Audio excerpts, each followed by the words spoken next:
Well, hello everybody. My name is Alaina G. Levine. I'm president of Quantum Success Solutions and author of the forthcoming book, Networking for Nerds, which will be published by Wiley this year. And it's my pleasure to welcome you to this year's, the first of this year's Caltech Alumni Association webinars. And I'd like to introduce my colleague, Andrea Rule, from the Caltech Alumni Association, who's going to tell you a little bit about it. Thanks, Alaina. Hi, everyone. Thank you for joining us today to learn about the important area of career negotiation strategy. We hope you'll be able to take away some actionable steps to aid you in your career journey. I'm the Alumni Relations Coordinator at the Caltech Alumni Association, and we want to support your career by putting you in contact with experts and peers who can offer relevant information and advice. Today we're happy to have Alaina with us. She's a speaker, writer, consultant, and teacher who has a background in science journalism and has presented career development topics for many associations and conferences, including the American Astronomical Society, the American Institute of Physics, the Society of Women Engineers, the American Physical Society, and many, many more.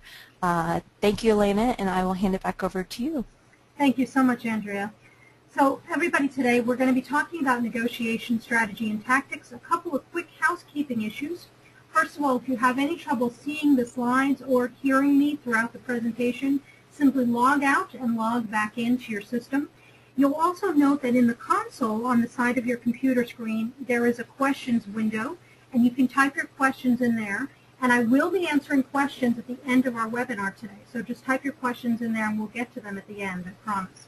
And so without any further ado, oh, and finally, I just wanted to say that we are recording today's webinar, and that will be posted on the Caltech Alumni Association's website, and we'll be giving you information about how to access that in the future. So without any further ado, allow me to get started with talking with you about the concepts behind negotiation strategy and tactics and how this is going to help you throughout your entire career.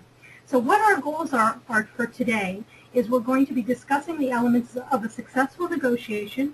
We're going to be developing a specific negotiation strategy. We're going to be addressing specific negotiation tactics, both the tactics that you should be using and can be using in a professional environment, and also tactics that are hardball tactics that other people may employ when they're negotiating with you, but you, as a professional, classy techer, are not going to ever engage in unless it's a really hard situation, and we'll talk about how that might enter into your vocabulary and your scenarios in the near future.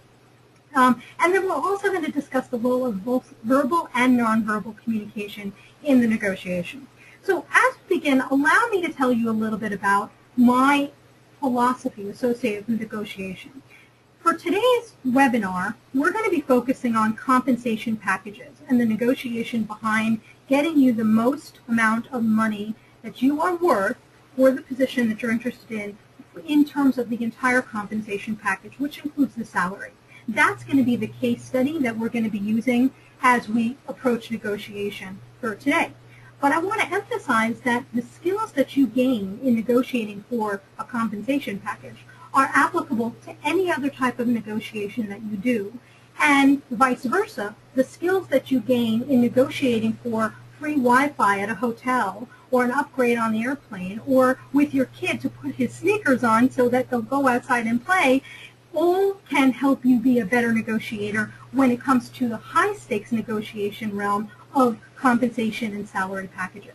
So when we think about negotiation, we want to recognize, first of all, a couple of myths that people have about negotiation. That negotiation is a one-time deal.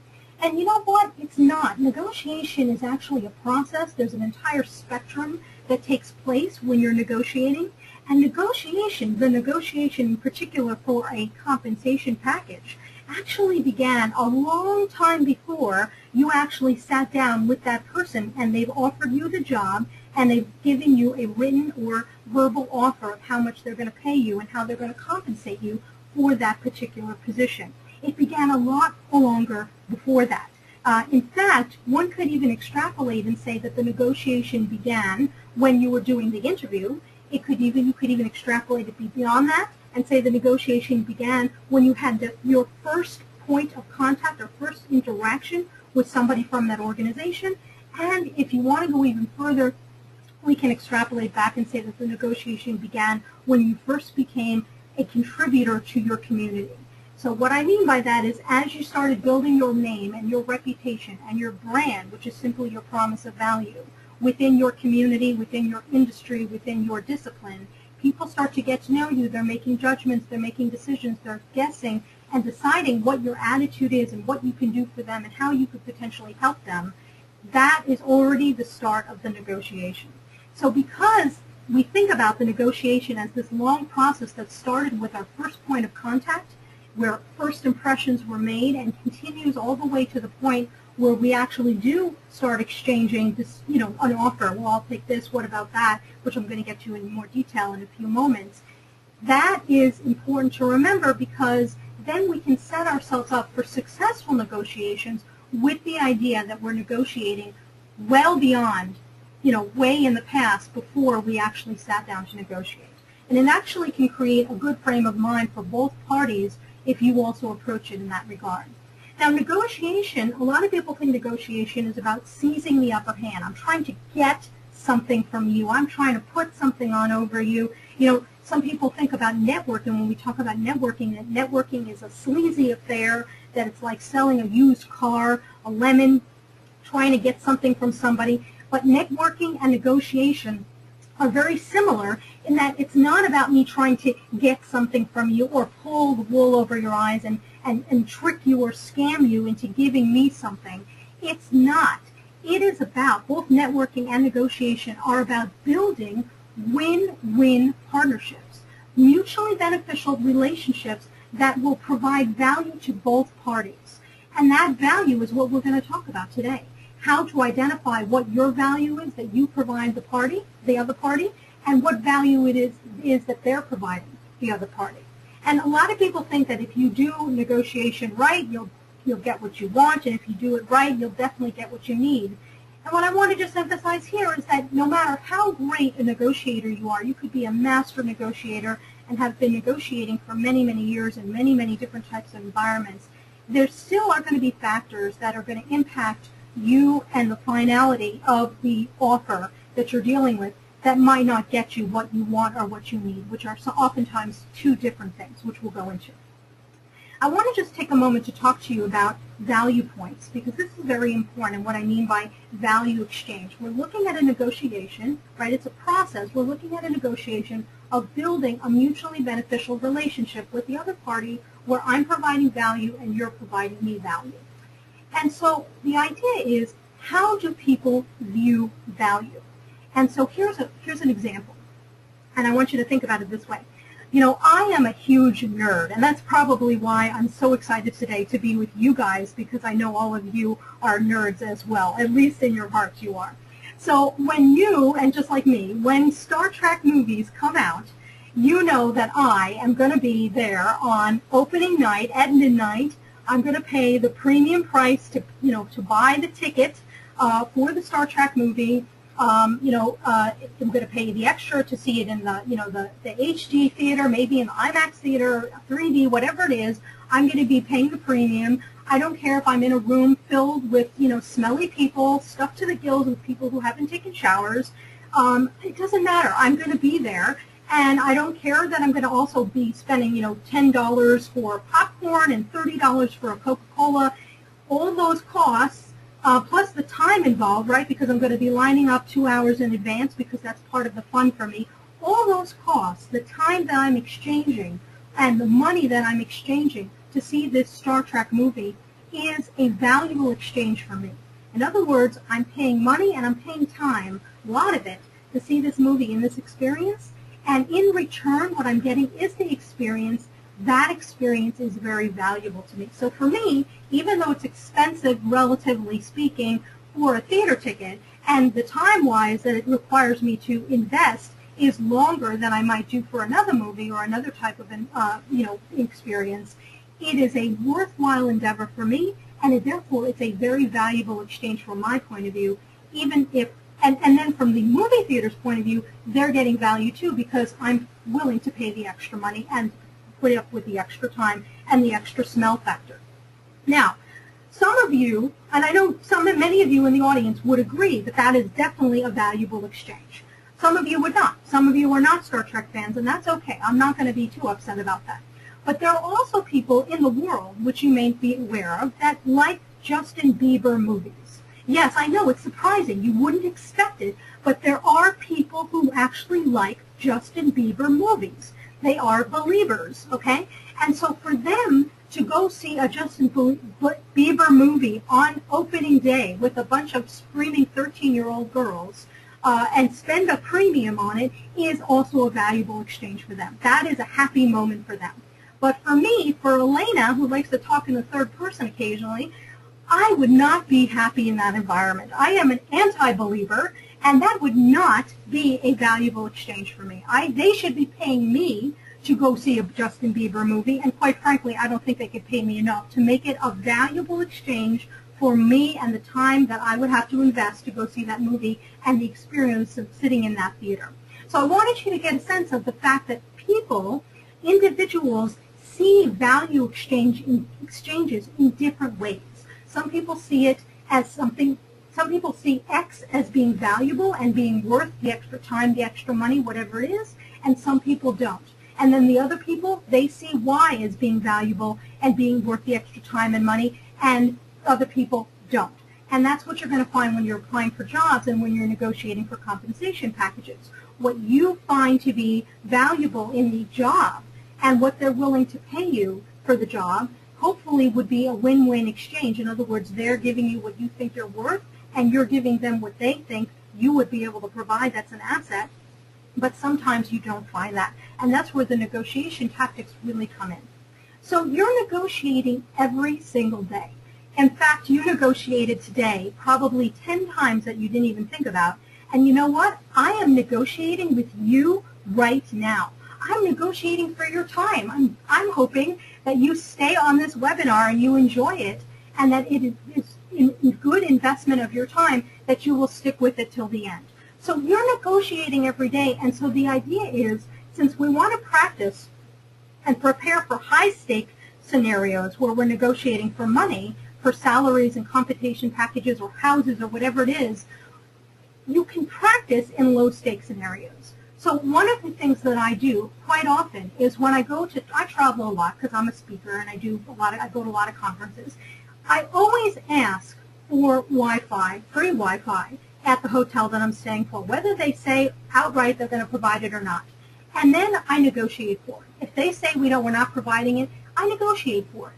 I will ask them. I'll say, I'm a Marriott Rewards member. I've stayed at this property before. I really enjoy what you've done for me and how you've appreciated me as a customer. What can we do to make this right? How can we make this right? I actually use those phrases, and I let them know in a polite, respectful way that I appreciate what they're doing, but I want to see what it is that we can do to help me see that you, the Marriott company, appreciates me even more. And then the next thing I'll do often, and this is really important, is I will recognize who actually can be the negotiator, who is the authority figure in the negotiation. So when I go to a hotel, oftentimes the first stop, which is the person behind the desk, they don't necessarily have the authority or the power to give me free Wi-Fi. So then if they don't, and we've determined that, then I'll ask to speak to their manager, and that is the person who can give me the free Wi-Fi. And almost all times that I go to a hotel, I am able to negotiate for free Wi-Fi. Now, I do that because, A, I need the free Wi-Fi. We all need free Wi-Fi, no doubt about it, unless we want to go and sit in a McDonald's. And then the second thing I do it for is because I want to practice my negotiation skills in these low-stake scenarios so that when there is a big stake, when there is something really important that I have to negotiate for, I'm cool, I'm confident, I know what I'm doing, I know how to do it, I know how to do it in a polite, respectful manner, and I'm able to help people, help myself and help the other party to create that win-win. So that's the idea. We're trying to practice in low-stake scenarios so we can advance and succeed in high-stake scenarios. But the idea is a win-win for each party. So there has to be this exchange of value, like I mentioned before, and we aim for value equivalency between both parties with the idea that not everybody will see the same value equivalency, like the Justin Bieber versus the Star Trek example. So negotiation is this process. It starts with that first touch point. It involves give and take, between you and the other party. Flexibility definitely plays a role, and I'm going to give you an example of that in a moment. But what's most important for you as you enter into a negotiation is to identify in advance what are your needs, what are your wants, and what are your limits. So for the purposes of our webinar today, I want you to think about the following example. Let's say you wanted to get a job in Pasadena. Fabulous city. They have a wonderful university. I'm sure you're familiar with it. And you have done your research and you know that as a scientist or an engineer in the type of company that you're interested in, and for the cost of living in Pasadena, that you would need, for a job in that area, you would need a salary, not a compensation package, which includes other things. We'll go into detail about that in a moment. But a salary, your base salary would have to be $100,000. So that is the lowest limit that you can go for a salary if you are going to live in Pasadena with this particular type of job. You've done your research, and I'm going to show you some websites to help you find that research information, by the way, in just a few moments. You've done your research, and you know that I need $100,000 for the salary if I'm going to have this job in Pasadena, okay? But what do I want? Well, if I'm living in Pasadena, I want to be able to go out. I want to be able to go hang out with celebrities, because that's what you do in LA, right? And I want to be able to go party all the time, and that's what you do when you go to Caltech. Of course, you're partying all the time, and you're having such a great time. So you need, especially if you're going to be living in Pasadena, you want, not need, but you want extra money to be able to go out for dinner, to be able to go see plays, to movies and theater and whatever. So let's say you've identified that what you want is $125,000, okay? So we've identified I need $100,000 for my salary. I want $125,000. Of course, if they want to offer me $140,000, am I going to say no? Probably not, okay? But I've identified now my lowest limit. My lowest limit is going to be $100,000. So this is important because what happens is as you engage in a negotiation, there will be opportunity, especially with flexibility, there'll be an opportunity where you might be asked, you know, what is your limit, or what's your budget range, or what's your range, your expected salary range.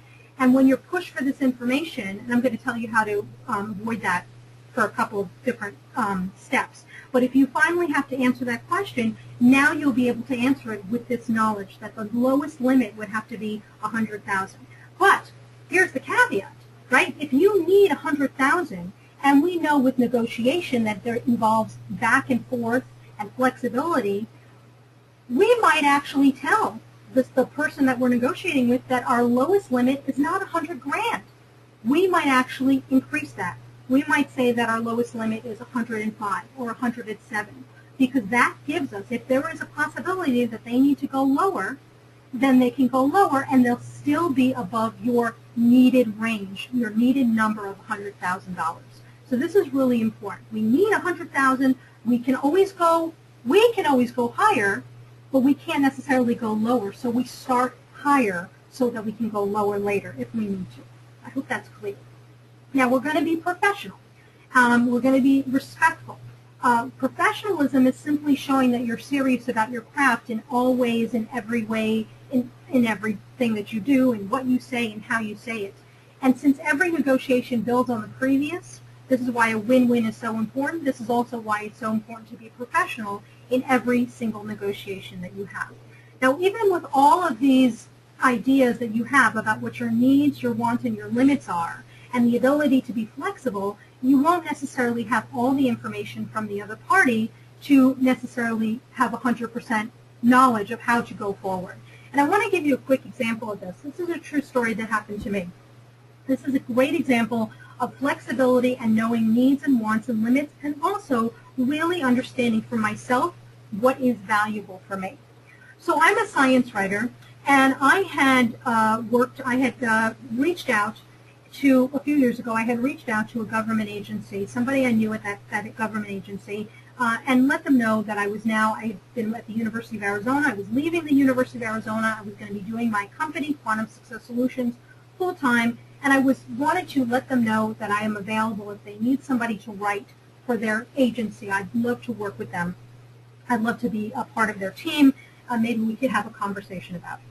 And so, in fact, the gentleman was very enthusiastic about it, and he said, well, when you're going to come to Washington, D.C., let me know, and I'll set up some appointments for between myself, you, and some other members of my team. And so, lo and behold, my schedule allowed it, and in January of that year, I told him I was going to be coming to Washington, and he set up a whole day of meetings for me. And by the way, this is really interesting. I went into those meetings thinking I was interviewing for the job of being a writer and a team member, when in actuality he had already told this woman, Mary, to hire me. So that was pretty great. Okay. So I walked in thinking I was going to interview, and Mary was like, well, when can you start? And I said, well, I can start immediately, of course, Mary. So when I was meeting with Mary, we were going over the assignments, we were going over the scope of the project and what I would be doing, timelines, milestones, and so on and so forth. We never discussed money. We never discussed money at all. So when I got back to Tucson, Arizona, where I'm based, I got an email from not Mary, but the human resources professional in HR in that agency. She was the person who was tasked with handling the hire, me, and she sent me the contract, and the contract was for X dollars per hour. X dollars per hour. And typically for this type of an assignment, what I typically charged was Z dollars per hour. So they were offering me X dollars per hour, and I was normally getting Z, significantly higher per hour. So what I did was I immediately knew that I would not be negotiating with the HR professional because she did not have the authority. She may have information about what's in the budget range, but she did not have the authority to give me more money for my salary. So I knew not to negotiate with her. Instead, I went to Mary because Mary was the decision maker. And I emailed Mary and I said, Mary, I'm so excited about joining your team. We never did discuss my compensation. I did just get the compensation offer today from your HR person. The offer was for X. Typically, and this was a tactic that I used, I put my cards on the table, and that's the tactic, putting your cards on the table. I was honest with her. I said, typically, I get Z dollars per hour for this assignment. Do you have any flexibility in your budget? And she came back and emailed me and said, we do have a little bit of flexibility. I can give you Y. I can give you Y. So she met me in the middle. I can give you Y dollars per hour. And I reached out back to her and I said, thank you so much, Mary. That's fantastic. It's still less than what I normally get for this position. Why don't we split the difference and go for Y plus a half? So now I'd be, just a little bit less than what I normally would get of Z. Y plus a half. Now, at this point, Mary emailed me and said, Alaina, we don't have any more flexibility on this. We've never paid anybody more than Y. The offer stands at Y. It's take it or leave it. If you want it, it's yours. If not, we're sorry to see you go, but we can't do anything more. So now here was my opportunity to decide what was more important for me. Where was the value exchange for me? Was it worth it more to me to not work for this organization and get nothing from them, and then perhaps maybe find another position that would pay something extra or pay Z or pay something else? Or was it worth it more to me to take less money for this position, and in exchange I would be getting the position, I would have access to this agency, they would be on my resume for the rest of my life, I'd learn new skills, I'd gain new access to new networks of contacts who could help me. It could be a springboard to other opportunities within the organization that might even pay more, et cetera, et cetera, et cetera. I actually worked this out in my mind, and I realized that even though it was less money than what I was accustomed to for this type of a position, it was absolutely valuable for me to take at that lower rate. So I did. And let me tell you, it has worked out for the benefit for me in such an amazing way on many, many different levels. The money was such a small part of the value that I gained from that experience. I'm so pleased that I was able to take that position. And so that's an example of the flexibility where we went back and forth. That was an example of where I knew what my limit was. I knew what my need was and what my want was. I also recognized what was valuable for me. And I was aiming for a win-win. And in the end, it truly was a win-win partnership. So you can look for opportunities where you can do that, and people really appreciate it. But let me pause here for a moment and just talk to you a little bit about negotiation in this world that we live in. We live in a multinational world. Science and engineering, STEM, it's multicultural, multinational. Even Caltech, as you know, has people from all corners of the world coming to that university, coming to your university, and alumni are all over the world. So you know yourself that not every culture does business and handles negotiation in the same way. And so when I talk today, I'm talking generally about negotiation tactics that you can use in academia across the board and also mostly in the United States. But if I were to go and look for a job in India or in China or in Egypt or in Argentina, you better believe it, I would research how business is done in those countries and cultures in advance. I would learn the strategy and the tactics before I even begin, because you want to make sure that, first of all, you're not insulting anybody in the way you're negotiating, and you want to make sure that you are truly building that win-win partnership. And a great example of this is in the Middle East. I studied abroad as an undergraduate at the American University in Cairo in Egypt. And when I first got to Egypt, I would go to the souk, which, the marketplace, and I would go up to somebody who was selling something interesting that I wanted to buy, and I'd say, hey, how much is that? And the guy would give me a price that was probably 10 times what would be a fair price for somebody if I was doing it a different way, because I was doing it the wrong way. I did not do my research. I did not understand how you negotiate in the Middle East, and in particular in the marketplace in Egypt. So he gave me a price that was 10 times what it was worth, what would be a fair price, and I probably paid it and went on my way. But I'll tell you, by the time I finished my study abroad experience 4.5 months later, I knew how to handle myself. I knew how to negotiate in a respectful way that would truly build a win-win partnership between me and the merchant. So the way you do it, and the way I did it, was you go into the booth, you introduce yourself, you say, hello, it's so nice to talk to you. You talk with him for a little while. You exchange stories about your life and your family. He offers you tea or fresh carrot juice, and you take it, and you look at some of his things. And then after you've been there for a while, it could be even an hour, that's when he starts to show you some of his wares, some of the things that you might want to buy. And that's when he starts at a lower price than what he did at the 10 times price. He starts at a lower price. It's still high, but now there's room to negotiate. And there's the ability to negotiate because you've set the stage for a very polite, respectful, successful negotiation. So now we can meet in the middle where it's a valuable exchange. I will get something that I really like and pay a price that's fair, and he will get money that is worth his time and worth the amount of money that it took to either buy the object wholesale or make it himself or have somebody else make it for him. And he'll get a profit from it. And that's the idea. We're not trying to milk somebody, right? We're not trying to, not get them a profit. We're trying to meet them halfway, meet them in a way that honors what they do. And this goes for any business person, even at the Marriott, even at American Airlines, wherever you're negotiating. It honors them and what they do, and it shows them that you appreciate what they're doing as a professional and that you want to see what we can do to create a fair exchange of value. A few months ago, I came into the 21st century and I actually bought an iPhone. Yes, I know, I'm crazy, right? I just bought an iPhone. And I had been on Verizon for many, many years with Android, and I did not like them at all. And so to buy my iPhone, I wanted to make sure, and to switch to AT&T, I wanted to do a lot of really good research to make sure I was making the right choice. So I called the 1-800 number for AT&T, and I called the 1-800 number for Apple to find out, what plans they had and what phones they had and so on and so forth. And then I called my local Tucson AT&T store to make sure they had the model that I wanted and the color blue that I wanted to go and that it was in stock. And so then I left my house and I drove an hour to the store on the other side of town to buy the phone that I wanted. And when I got there, not only did they not have the phone in stock, even though they had specifically told me on the phone that they did, I found out that all those phone calls that I had given me erroneous information. It's almost like a Marx Brothers movie. Every single person gave me wrong information. They told me that this phone could work internationally. It couldn't. They told me that this plan could work in this way. It couldn't. They told me I could get this phone. I can't. It was just so ridiculously insane.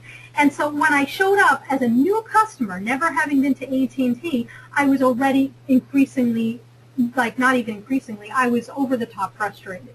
I didn't start screaming because you know me, I'm a classy gal. I'm not going to start screaming.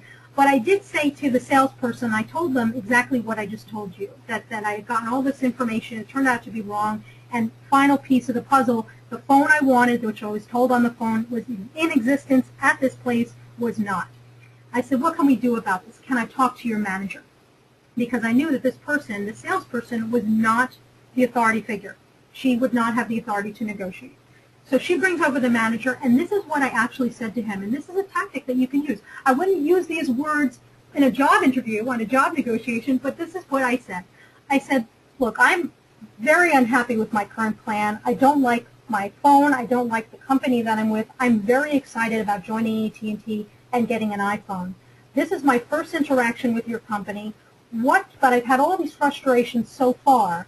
What can we do to make this a happy marriage? I actually said that to the AT&T guy in the store. What can we do to make this a happy marriage? I'm excited about becoming one of your customers. What can you do to show me that I'm appreciated, especially with this craziness that just happened? So he went back and then came back and he told me that he can give me a higher-end phone for the same price as the cheaper phone. I was like, yeah, that sounds great. I said, what else can we do? He said, all right, well, we can get $25. I can, get rid of the user signage fee that you have to pay when you join the AT&T. You pay $25 to join. We can, void that out. I said, that's great. How about you also give me $50 off my first bill? And the guy said, well, okay, let me see about that. And he goes back and comes back and he says, all right, we can do, I think he said we can do like $30. I said, that's great. I said, all right, great, let's do this. So we started the plan. I felt I was being valued. He was being very respectful of me, and I was being very respectful of him. And then in the middle of our transaction, turns out there was something else that was wrong. And I said, oh, no, not again. What can you do for me? I actually used that phrase. How can we make this a happy marriage? And so he said, well, you know what I'm going to do? I'm going to give you an iPhone case at a cheaper price, and I'm also going to give you a free cord. And I said, that's fair. Okay, I can handle that. And that's when I stopped. I didn't need to ask for anything more because what they had done I felt was above and beyond the duty that they were called to do as a sales agency. They were trying to sell me the phone and the plan. I felt that they were treating me with just exceptional respect, especially given the challenges that I had just had with them. And I really felt that they appreciated my business. So I didn't think that I needed to ask for anything else. Some people would have. I felt that I had reached my limit of what I wanted. I'd gotten what I needed, and I also had gotten what I wanted, so I stopped negotiating. And it turned out to be a great experience for me. So, and by the way, and now I have an actual iPhone. So this is just another example of me negotiating in a low-stake environment, in a certain kind of way. It's a low-stake environment to gain expertise so that I can use those skills in a high-stake environment. So with negotiation strategy, we know now that our goal is to get what we need, right? We're thinking of that number again. Our need for a job in Pasadena, $100,000. Our desire is to get what we want, which will be $125,000 for a base salary or more. But our negotiation goal is to make a valuable exchange. And so it's important to know what people are actually exchanging in a negotiation. We exchange money for a product, like I did at the AT&T store. We exchange service for service, product for product, money for service, product for service, information for any of those things. Of course, there's one more variable that I haven't listed here, but I've mentioned several times already. We also exchange time, right? And that's what I'm negotiating with you right now. I'm negotiating for your time. So these are just some of the things we negotiate for, and I want you to just be aware of them. So now with strategy for negotiation, especially for compensation packages, it is absolutely vital that you do not hesitate to negotiate. And I'll say for the most part, that'll be my little asterisk at the end for just a second. I'll put that off to the side for a moment. The other party expects always in a job scenario, in a salary and compensation package scenario, the other party expects that you will negotiate if you're savvy. They don't necessarily want this, that's true, but they do expect that you will negotiate. And if you don't negotiate, they expect that you won't negotiate. You'll take their first offer, which is almost always on the low end of their budget, which means that you've now done them a favor because they've come in under budget for the position that they have allocated, the amount of money they allocated for the position that you're applying for. and now they're going to look really great to their boss. So we want to go ahead and negotiate, because every salary that we have past our last degree and past our last training experience. So we're not talking about postdocs here, right? Because you can't necessarily negotiate for a salary in a postdoc. And a salary in a postdoc, your postdoc salary is not necessarily related to any real-world salary that you're going to have after that.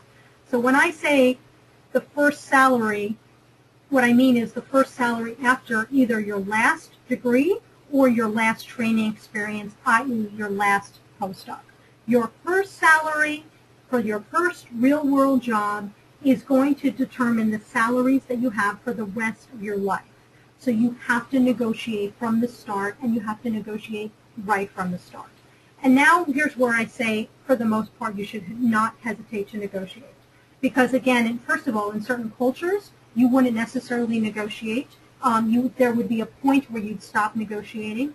And even in the United States, especially like in academic and industrial environments, we're going to negotiate, but there's going to be certain things that are going to tip us off that we might want to stop negotiating. And the example was with that woman who said to me, Mary said to me, take it or leave it. That was the moment where I said I really realized I couldn't negotiate anymore. And I have to also recognize as I go forward in my career that there are going to be non-negotiable situations. Non-negotiables for me and non-negotiables for them. And an example of this is, if I'm offered a job, this is just a general example. Let's say as a scientist, and my background's in math and physics, by the way, so just to be clear, I am truly one of you. If I were to go and apply for jobs and I get recruited, let's say I got recruited by a company that makes cigarettes, and I am against cigarettes. I'm morally against cigarettes. No matter what that company offered me in terms of a salary and a compensation package, it would be a non-negotiable for me, because I would not want to work for a company. So for a cigarette company. This is just a case example. So even if they offered me $300,000 and a Lear jet at my disposal, I still would not take it. It would be non-negotiable. Now that's for me. That's a non-negotiable for me. Another type of non-negotiable for me is if, let's say, and this is part of recognizing what are part of my limits, if I get a job, if I'm offered a job, and they want me to move to New Jersey. And I say this as a joke because I'm from New Jersey, but let's say I hated New Jersey, and New Jersey is the worst place in the world, and why would anybody want to live in New Jersey? It's the worst place in the world. It's crazy there. And they talk like this, and they talk about butter and things like that. Why would I will not want to take that job. So for me, that would be a non-negotiable. If they said, Alaina, this job is for yours, but you have to work in New Jersey, and for me, that's not an option. I do not want to live in New Jersey ever again on this life, maybe in the next life, but not in this life, then I could say, unfortunately I can't take this position, and that'd be okay. I'd be satisfied with that, because I can say to myself that that's a non-negotiable. So you have to recognize what is a non-negotiable for you and what is a non-negotiable for others. So let's go into some depth here about the compensation package and what I mean by that. So since I said earlier that your first salary will determine every other salary you have for the rest of your life beyond that last training experience, okay, that means that in the negotiation, the first person to actually mention a number, and I hate to use this word, but I'm going to use it and then I'm going to qualify it after, loses, okay?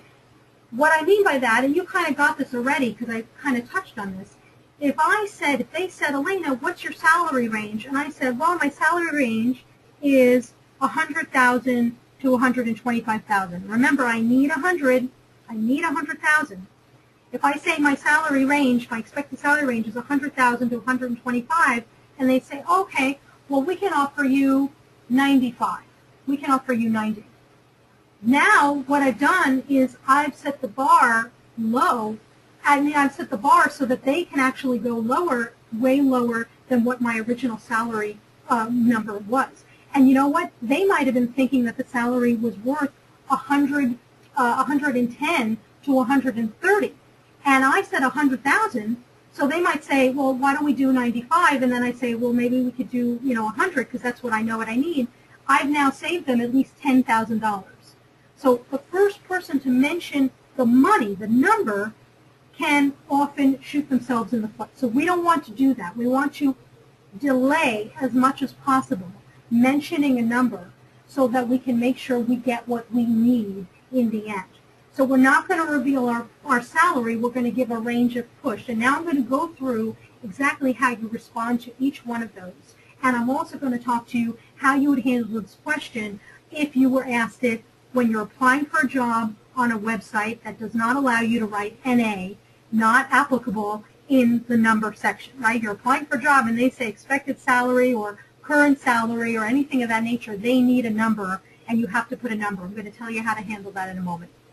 So let me illustrate this, all these points, by telling you a story. So many years ago, I applied for a position with a company in Philadelphia. So I'm based in Tucson, Arizona. The company was in Philadelphia. And I met the person who I would be working for at a conference. We had a very good interaction at that conference. We had a very good meeting.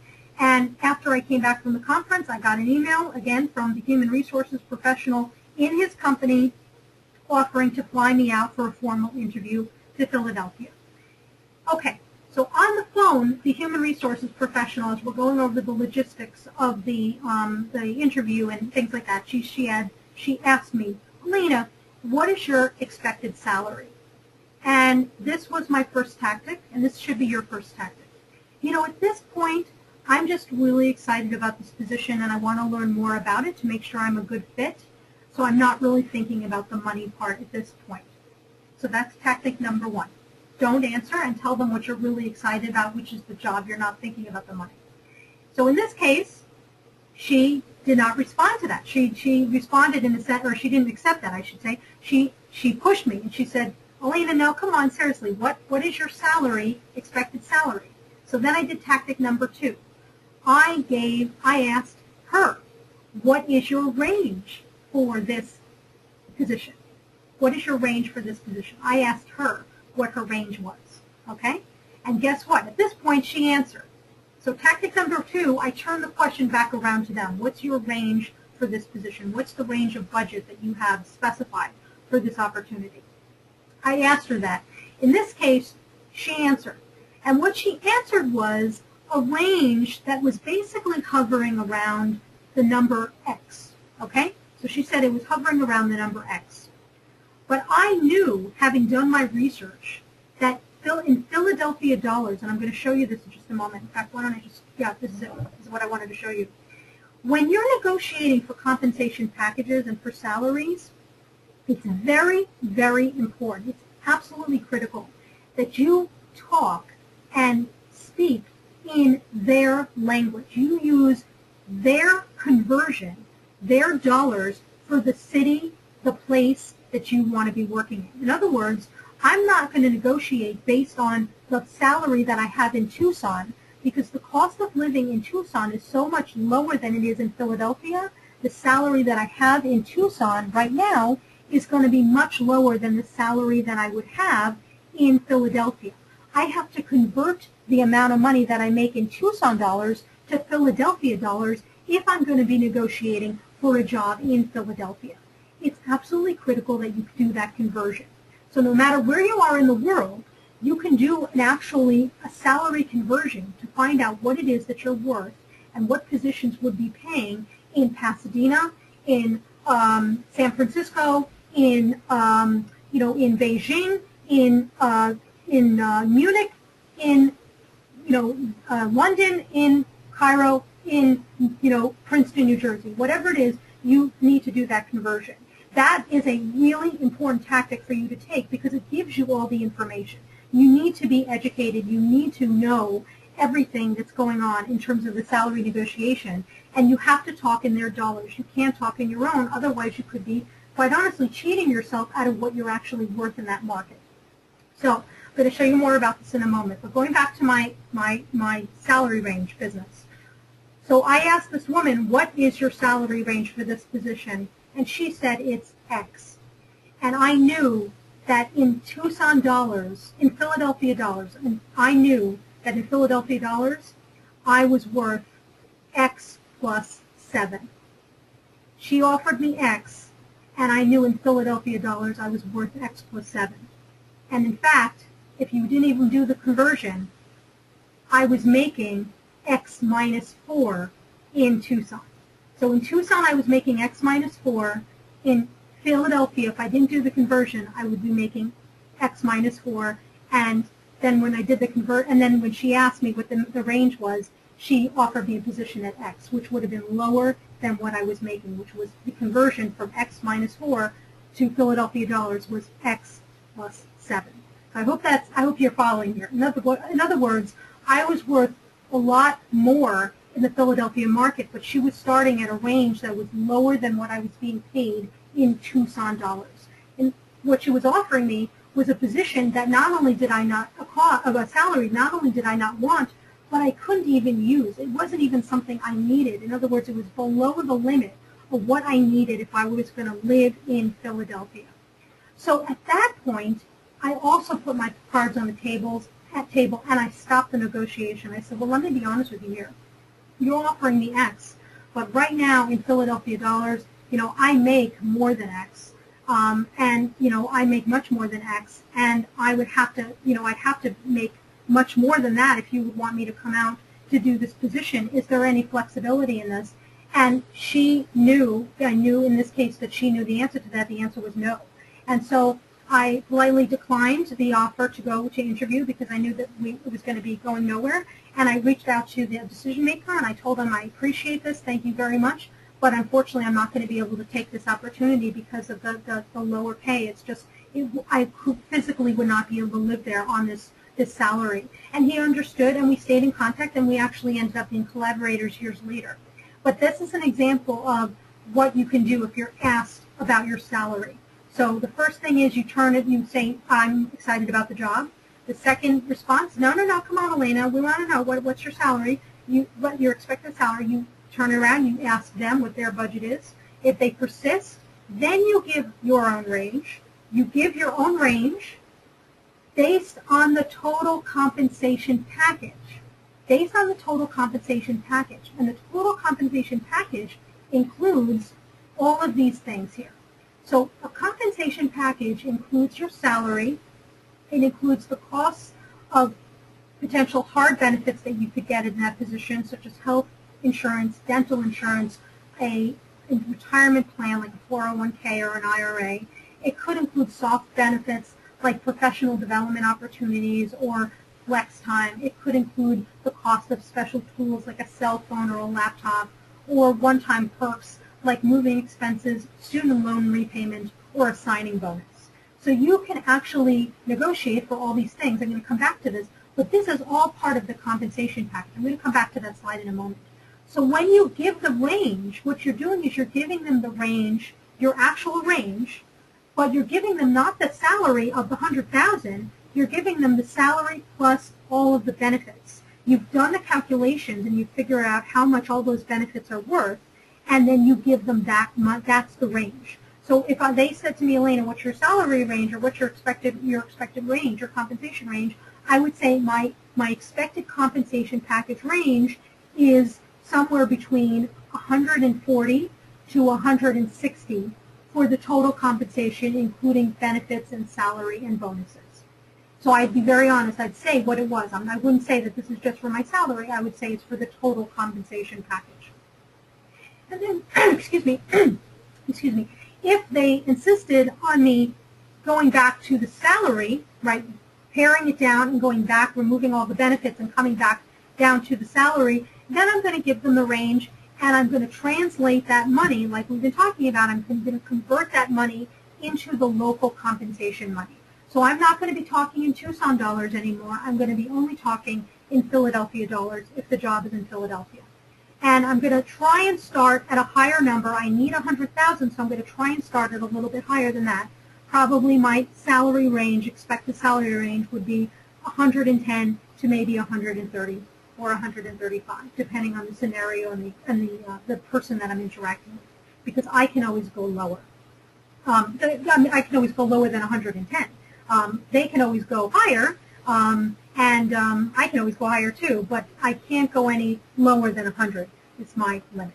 But remember, we want to translate or convert the amount of money that we're making in this market to that market's money so that we're all talking in the same language. So salary.com has a conversion calculator. Glassdoor.com has a salary calculator on it. The United States Bureau of Labor Statistics, such a great database. You can actually go through this database and get ideas as to what different positions pay and where, and you can extrapolate this outside of the United States too. For those of you that are interested in academic positions, almost every state university in the United States has to, well, every state university in the United States has to publish publicly what their salaries are for every single employee they have on their payroll. And so you can actually go on the web and look for these databases. So you'll get an idea that if you wanted to be an associate, an assistant, or a full professor at the University of Arizona, or in New Jersey, or in North Dakota, you could get a sense of what you are worth in that market. And then finally, geographic business publications such as the business newspaper of your area often will list top employers and top salaries and things of that nature, and they have a lot of really good information in there too. So that's where you can find out good information that will help you to negotiate successfully. So we got to know ourselves. We got to know why the position or the opportunity is valuable. Like for me, with that position with the government, it was the job. The job was valuable. The ability to work at that particular organization and with these people was valuable. Even the timing was valuable. The location was valuable. It was great to go to Washington, D.C. a few times a year, to be in Washington, D.C. That was valuable to me. So all of that was important to me. And what I wanted out of this were certain skills, certain abilities, and certainly the credentials and the pedigree of being able to have worked with this team. And what did I need out of these things? I needed the skills. I needed certainly a certain salary that was, certainly at the commensurate with my level of expertise. And I knew what my limits were, how high or how low I could potentially go in such a way that it would no longer be a valuable exchange for me. So these are the things that you can negotiate for, and you should think about these things as you do negotiate, because there are going to be certain times when you can negotiate for one thing, but you can't negotiate for others. And postdoc positions are a great example of this, because most postdoc positions you can't negotiate for the salary. The salary is defined. It's not even the range. It is $46,000, and that's it. We pay all of our postdocs $46,000, and that is it. So you can't negotiate for that. But what you can negotiate for, and what you definitely should negotiate for, is professional development opportunities. You need money and time to be able to publish and present at conferences, because as a postdoc, it's training experience to get you to the next step of a research career, which means that you absolutely have to be doing outputs related to success in research, which are publishing and presenting.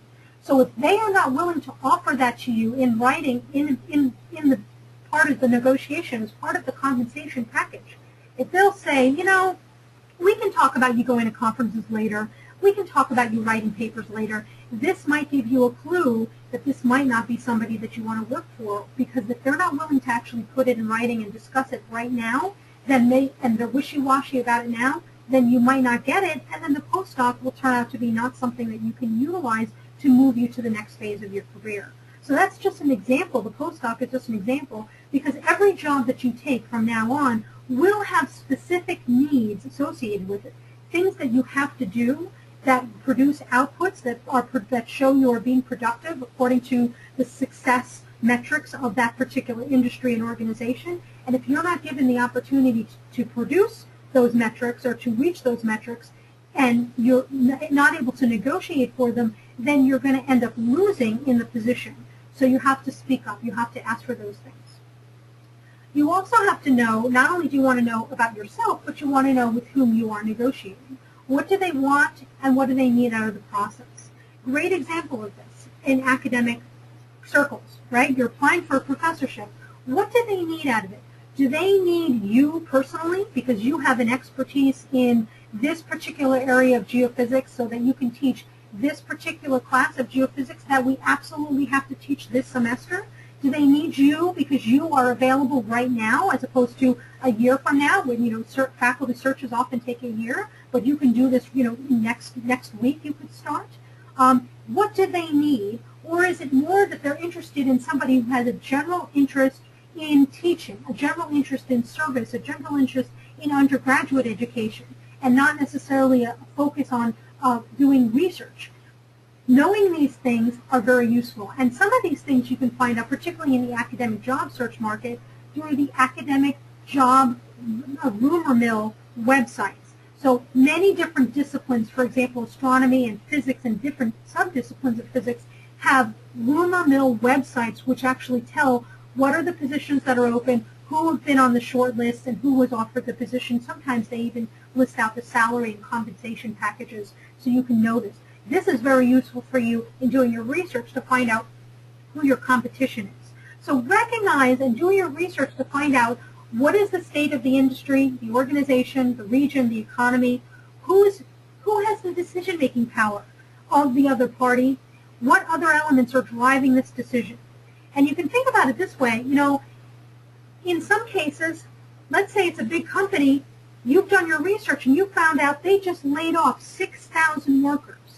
But they just got a huge government contract, so they are desperate. They need to build that capacity quickly right now. So you have a little bit more negotiation movement and flexibility because they need you right now. On the other hand, if you read that they just laid off 6,000 people and they're going to lay off another 6,000 people because they didn't get the last 6 government grants that they applied for, this might be an opportunity. This is information that is useful for you because you might not necessarily be able to negotiate with them a lot. Now, I do recommend people, when they do negotiate, to not take the first offer. Don't take their first offer in general. See if you can go a little bit higher, have alternatives ready based on your value points and limits, and be flexible, right? If they offer a lower salary, you ask for professional development opportunities or moving expenses. When for one of my jobs with the University of Arizona, I asked, they offered me the position, and they offered me the salary of X, and I said, I will take X, but what I would like is a cell phone and a printer for my home, so I can work from home. And I thought, I was very young at the time, I was 25 years old, and I thought, wow, I've hit the big time. He's like, the guy said, sure, yes, you can have a cell phone, you can have a computer, a printer for your home, that's no problem. I thought I had done really, really well, and I did. I mean, it was valuable for me to get that phone. But when you think about it, it was actually more valuable for him, for me to get a phone, because why? He could call me at any time of the day or night or weekend or holiday to ask me about work, which is what he did, which was totally fine. He was a very good boss. But that was just an interesting experience for me to learn about that. Now, in most cases, it doesn't hurt to ask. And that's why you don't take their first offer. It does not hurt to ask. But I do recognize that there's going to be cases where, you want to be careful about asking. You're going to be respectful. You're going to acknowledge their issues. I understand your budget is tight, but my particular experience, is very unique. I have X and Y skills, and it's very rare that you find people who have both of those. So I think I'd be an asset to your team. I'd love to see what we can do to actually come to a decision that is beneficial for both of us. And that's kind of how I would talk about it. So I'm going to listen, I'm going to observe, because I want to learn what they want, what they need, and how they're feeling, because I might not necessarily want to negotiate with them today. They might have just had a fight with their kid or their partner or their boss, and this might not be the day to actually negotiate with them. I also want to make sure that I understand what is being negotiated. In other words, are you negotiating for me, Alaina, and my unique blend of skills and experience and expertise and pedigree and credentials, or are we negotiating to get somebody into the position tomorrow? So there are primary issues of the negotiation, and there are contributing factors of the negotiation that you just need to be aware of. Now, some tactics that you can actually employ. You can indicate that you have a better offer from the competition. I've done that. You could push them up against the wall of time, actually say, there's a deadline here. And, I wouldn't say, hey, there's a deadline, you better answer by this time or I'm out of here, bud. I wouldn't do it that way. But, you can say, I have to make a decision by, the first of the month. I really want to work with you, but I have a better offer from this other university, this other company. but you're actually my number one choice. Is there anything we can do, and could we see if we can make it happen before the first of the month? So that's a combination of two. Highball, you're a seller because you're selling your expertise, so you're going to start high because you can always go lower. The cards on the table, that's what I've done. You state your case, you're clear, you're honest. Better than that, I have never actually said in a salary or compensation package negotiation, hey, you're going to have to do better than that. But I have used similar phrasing in, at hotels and on airplanes. I could bring up new information, and I can also say, you know what, unfortunately, I can't negotiate for that. There's no way in heck that I can live in New Jersey. So I can't do that. If you want me to take this job and work in San Antonio, that's totally fine. But I cannot work in New Jersey. Now, the other party may bring up and use hardball tactics. I don't recommend you ever using these in a salary negotiation, like saying bad publicity. If you don't give me the salary, I'm going to go to the newspapers. Don't do that. I wouldn't necessarily bluff or delay or give it a take it or leave it or break it, just simply walk away. But other people may do these things. Just be aware of them so that you know how to deal with them in the future. And then finally, just be aware of body language, both your body language and theirs. Look them in the eye if you can. Don't raise your voice, and be professional as much as possible. When you do reach that favorable resolution, express gratitude. This is an honor. It's an honor and a privilege when you and another party are able to come to a resolution that provides equivalency of value to both people. So shake hands if you're presently with that person. Follow up as required and get everything in writing. And what I mean by that is that, of course, I recognize some positions are not necessarily going to give you a contract. As much as you can, you should ask for one.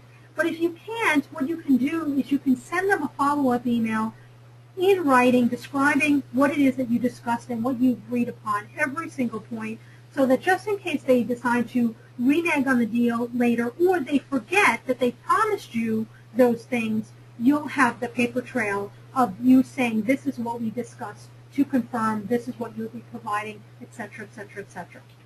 So in conclusion, negotiation happens every single day. And I'm really thrilled that you stayed with me until the end. So obviously, I guess I did a successful negotiation today with this workshop. We're going to shoot for that win-win, but we're going to be flexible. We're going to know what we're worth in the dollars, the euros, the pounds, whatever it is of that particular region. We're going to know what I and they want and need for that valuable exchange. We're going to know what our value points and limits are. And we're going to recognize that they may employ questionable tactics, but we're going to take the high road as often as we possibly can, since every negotiation builds on the next, and because our reputation is our most important asset and it follows us wherever we go, and negotiation is a process. The way we negotiate here is going to impact the way we negotiate someplace else, and we want to make sure that people always only know about us. What they know about us is something really professional, really classy, really respectful, and somebody who is honorable to the discipline, to the job, and to the organization and industry. So with that, I thank you so much. I thank the Caltech Alumni Association. This is their website. Holy macaroni, they have so much resources for you, so many resources for you as a techer, for you to advance in your career. Take advantage of what they have to offer. It's really amazing. They have a survey that you're going to be sent. Please fill out the survey. Before I bring it back to Andrea for a moment, I just want to say, here's my contact information.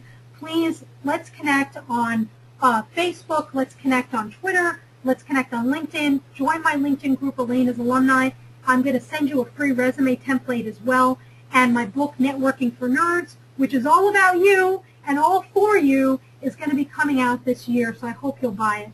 I thank you so much for this opportunity. It was truly a pleasure to work with you. And before I take some questions, I'm going to give Andrea a chance to say a few words. So hold on just a second while I pull her up.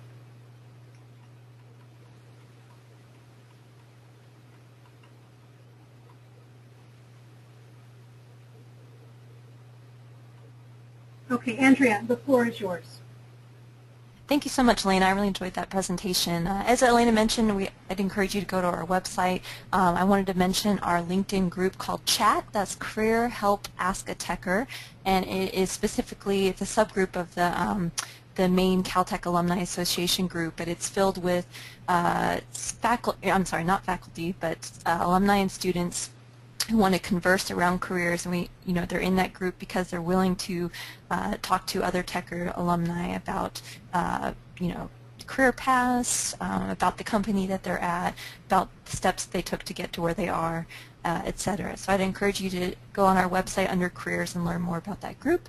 As Alaina mentioned, we'll be following up with a survey, and the slides and presentation will be available to you within the next couple of weeks from this presentation. So thank you all very much for joining us. I'll hand it back over to you, Alaina. Thanks, Andrea. And I'm going to answer a few questions. We had some really good questions that came in.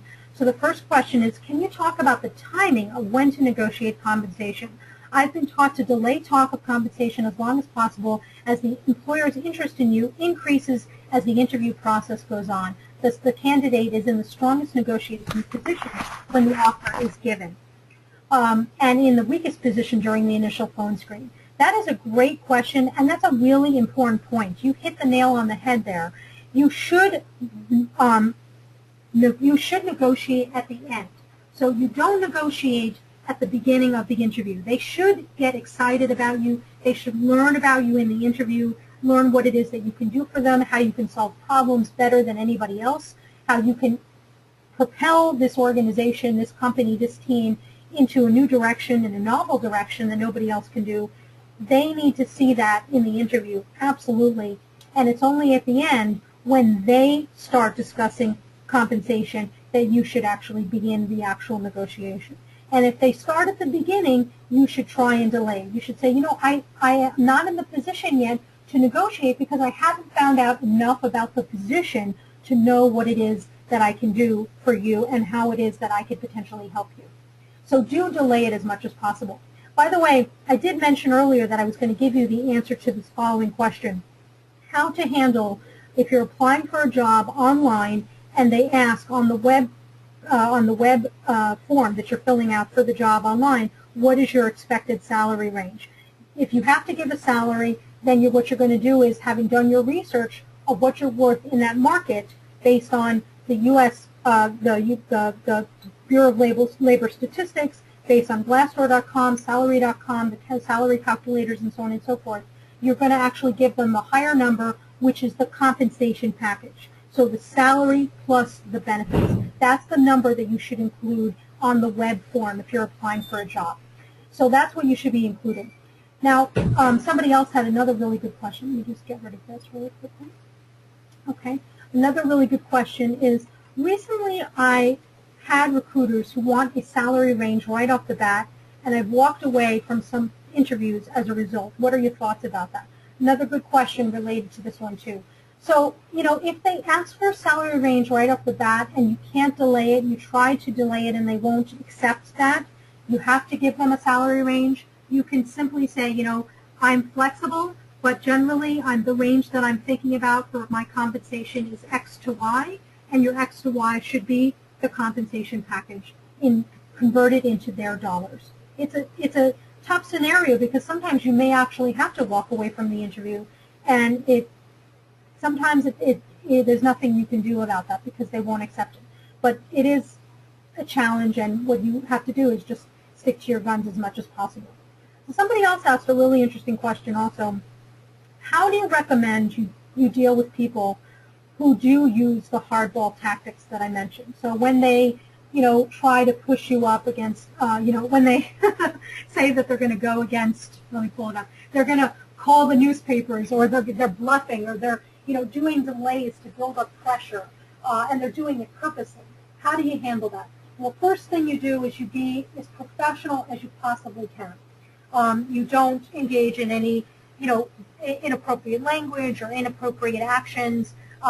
Be aware of what you're writing. If it's a negotiation that's taking place via email, be aware of what you're writing could be potentially seen by many, many more people. It could even be, posted on the web. So we're going to use polite conversation, and we're going to be as clear and as honest as we possibly can. But what we are going to do is we're also going to take note.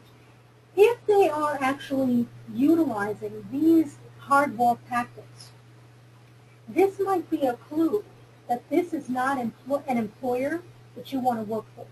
If the boss, the decision maker who's going to be your boss, is behaving inappropriately in the negotiation, is not looking at it as an honorable endeavor as you are, and is bluffing, and is saying, delaying you and treating you disrespectfully and potentially even rudely.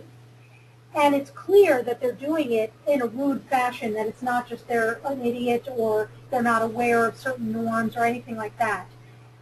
This is an indication that this is somebody who you're going to be working for. Maybe you don't want to work for him or her.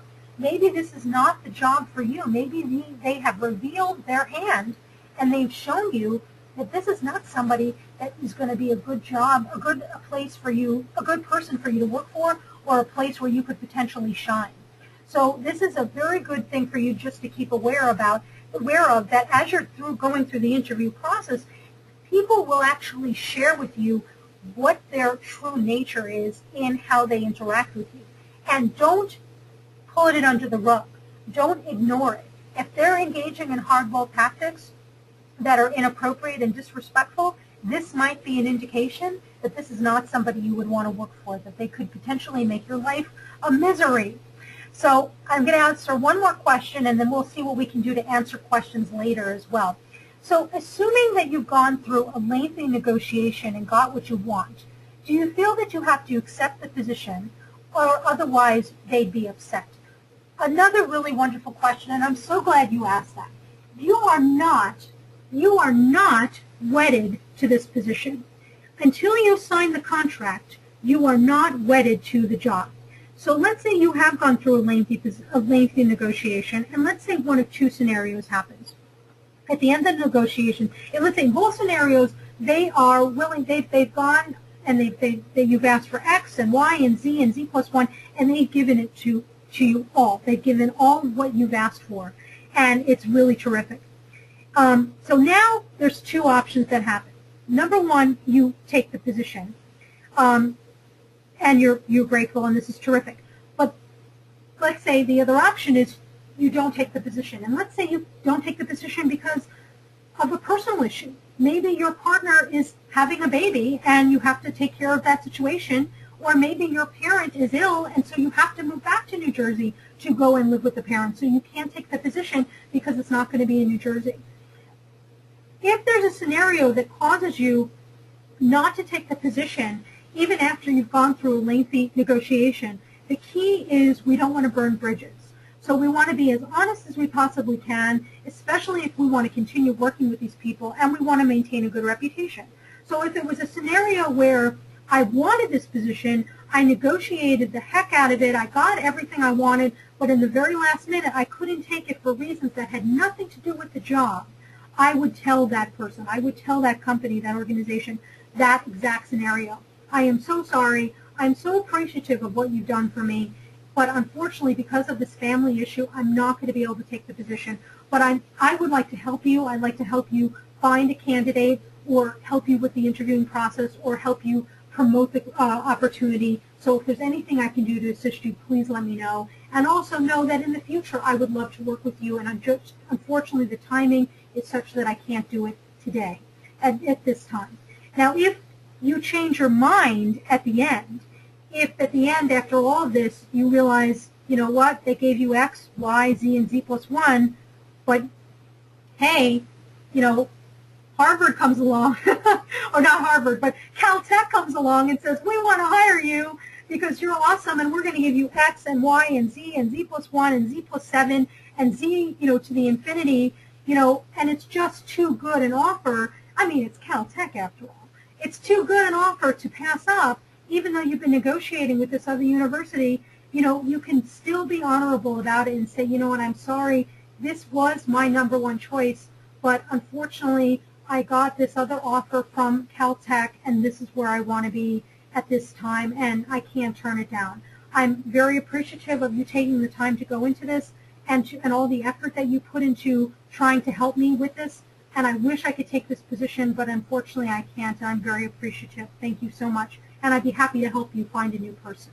So I think anything you can do to assist them in finding a new person for that job will actually go a long way to solidifying your reputation as a good one with them, to showing them that you weren't playing hardball, that you weren't, trying to, be a bad negotiator and trying to be sneaky behind their back or anything like that. Just there were other circumstances that are convincing you that you can't take this position, and in this case it's another opportunity. So I think if you're honest that way and you're honorable about it, that's the best scenario that you can choose. So there are a lot of other questions here, and unfortunately we just don't have enough time to answer them today, but I will hopefully get a chance to answer them in another way, and we'll be communicating with you about that in the future. So in conclusion, go to the Caltech Alumni Association website, get on their list, make sure you're aware of the webinars they have, all the other resources they have, and join me on social media, and let's stay connected. And I wish you the very best with your career. I know you're going to totally kick butt, and I look forward to working with you in the future. Thank you so much, Techers. Have a great day. Best regards, and this concludes our webinar. Take care. Thank you.